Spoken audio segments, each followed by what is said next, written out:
Agri lady YouTube ചാനലിലേക്ക് എല്ലാവർക്കും സ്വാഗതം. ഇന്ന് എൻ്റെ താമരയിൽ ആദ്യത്തെ മൊട്ട് വന്നിട്ടുണ്ട്.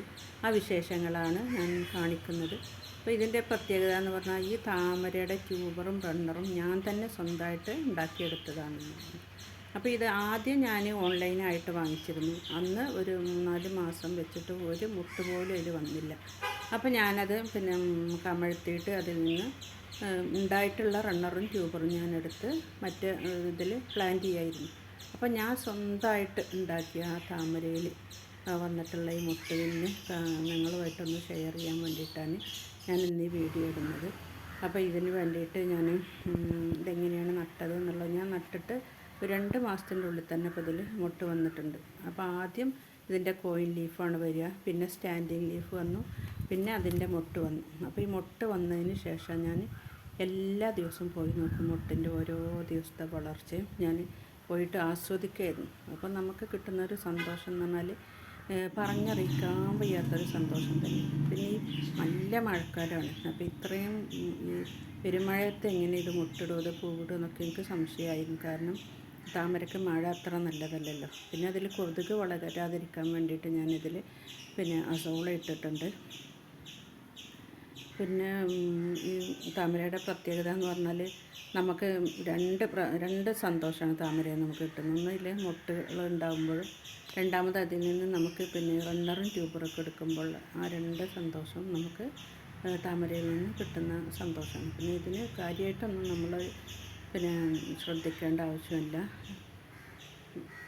ഇതാ കണ്ടില്ലേ, 2ാമത്തെ ടബിലും ഒരു മുട്ടിങ്ങനെ പൊളിഞ്ഞ് വരുന്നുണ്ട്.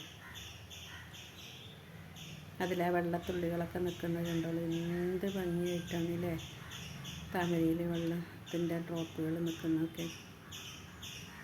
പിന്നെ അതിൽ കൊതുകിലാർവ വളരാതിരിക്കാൻ വേണ്ടിയിട്ട് നമുക്ക് ഗപ്പിയെ വളർത്തുകയും ചെയ്യാം, അല്ലെങ്കിൽ അസോള ഇടുകയും ചെയ്യാം. പിന്നെ ഈ റെയിനി സീസണിൽ നമ്മൾ ഇലകൾ ചിലത് കരിഞ്ഞ് നിൽക്കുന്നുണ്ടെങ്കിൽ അത് നമ്മൾ കട്ട് ചെയ്ത് ഒഴിവാക്കിയാൽ മതി. അപ്പോൾ ഈ മുട്ടിൻ്റെ ഓരോ ദിവസത്തെ വളർച്ചയാണ് ഇപ്പോൾ ഞാൻ ഇവിടെ കാണിച്ചിട്ടുള്ളത്.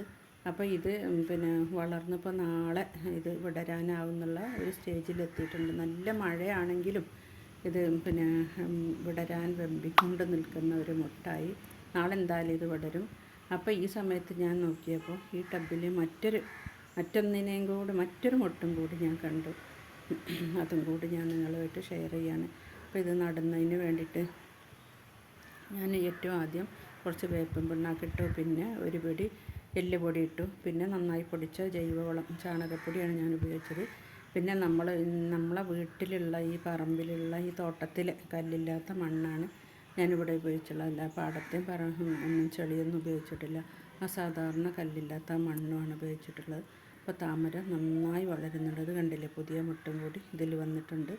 അപ്പോൾ എല്ലാവർക്കും ട്രൈ ചെയ്ത് നോക്കാം. അപ്പോൾ താമര നമ്മളെ വീട്ടിൽ മുട്ടിടുമ്പോഴും വിടുമ്പോഴും അതിൽ നിന്ന് നമുക്ക് റണ്ണറും ട്യൂബറൊക്കെ കിട്ടുമ്പോഴും ഒക്കെയുള്ള നമ്മളെ സന്തോഷം എല്ലാവർക്കും അതൊരു സന്തോഷം നൽകുന്ന കാര്യം തന്നെയാണ്.